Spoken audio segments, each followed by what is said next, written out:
Our next guest, Clare Rowe, who's a Sydney-based child psychologist. Good to talk to you again, Clare. You would have just heard what Peter Collignon had to say about the medical side of it. There's very, very little medical benefit from preventing children and families going to playgrounds. From a psychological point of view, how damaging is it for locked down families in Melbourne not to even have that release of taking their kids to the playground? Yeah, hi Chris. Good to join you again.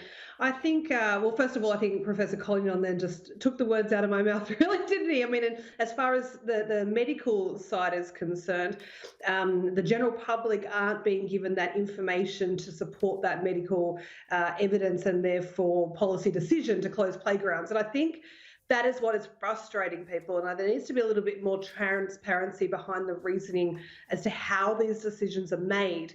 We keep being told, particularly in Sydney, that transmission occurs in the household and in the workplace. Outside, we are told we are reasonably safe if we wear a mask and socially distance. So then it doesn't make sense to follow with some of these decisions. Now, I think in terms of a mental health perspective, who uses playgrounds? We're talking about young children, 1 to 4 year olds, preschoolers, toddlers. We're talking about mental health. We're talking about the mental health of their parents here. Okay. We are allowed to go out and exercise in family groups and take a walk.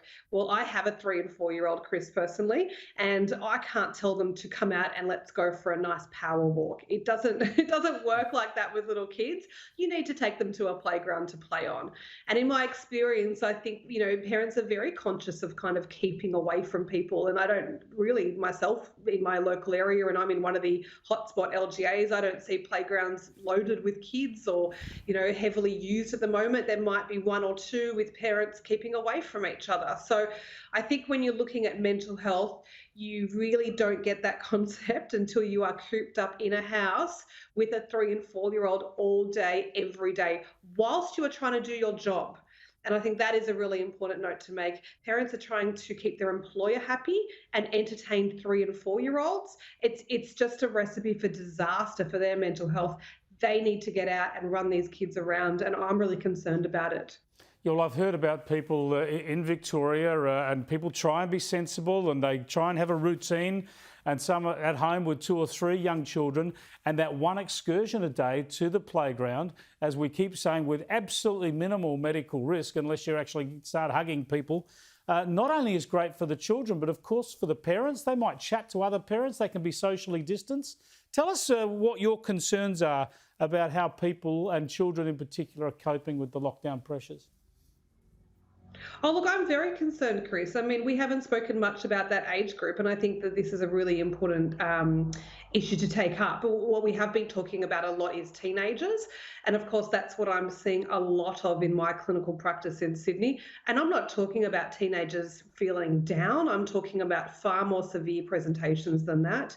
I know a lot of GPs are calling out to the government at the moment and are in contact with me about the levels of self-harming and suicidal ideation that we're seeing. So I'm just wondering how many suicides, how many self-harming incidents do we need? And of course, we can't put them down directly to lockdown. I understand that, but we can compare to last year's figures and the year before that and the year before that. How many, what is the rise that it will take on balance to look at COVID deaths versus the impact of mental health? So that's teenagers. But yes, look, if we come down to this particular issue with shutting playgrounds, I know New South Wales did it last year. I recall living in Sydney myself that we had playgrounds shut for that period of time last year.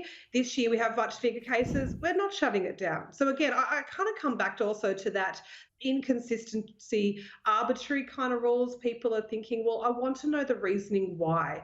Is it the children climbing all over the playground and grabbing onto it? Can I bring some alcohol swabs or wipes and do that? Is it the parents socialising and talking to each other? I'll keep apart. Because whatever it is, I'm sure there were ways around that. And I think that was summed up really nicely by Professor Collignon there, but saying that, if you do spread one infection in 600 that came from a playground, but you are grossly assisting, I mean, significantly assisting the mental health of parents with young children, then I think that's worth it, because there is limits to what parents can take. There is limits to how much they can bribe their children to be quiet during the day while Indeed. they're on their own conference calls, to say, don't worry, love, we'll go to the park at 3 o'clock. And take that away from them in that routine, and we could have disastrous results. It is madness. Thanks so much for joining us, Clare. I appreciate it. Thanks, Chris.